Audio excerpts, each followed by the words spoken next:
Lat Pulldown Machine. The lat pull-down is one of the most popular exercises used to strengthen the muscles of the back, most notably the Latissimus dorsi. Adjust the pads so your knees are placed securely underneath. Grasp the bar with your hands shoulder width, or slightly wider than shoulder width apart. Keep the spine in a neutral position and engage your core.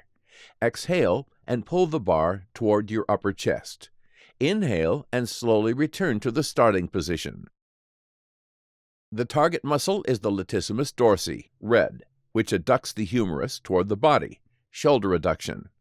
The posterior deltoid and the teres major assist in shoulder adduction. The scapular adductors assist in retraction and downward rotation of the scapula. The elbow flexors, pink, assist in elbow flexion.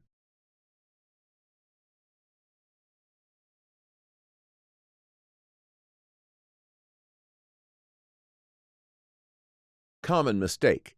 The cable is pulled impulsively while leaning back too far, and when returning, the pelvis lifts off the chair without control. This is usually to compensate for using too much weight or lack of awareness. To prevent this, fix the thighs in place under the leg supports and perform slow, controlled movements, recruiting the core muscles throughout the movement.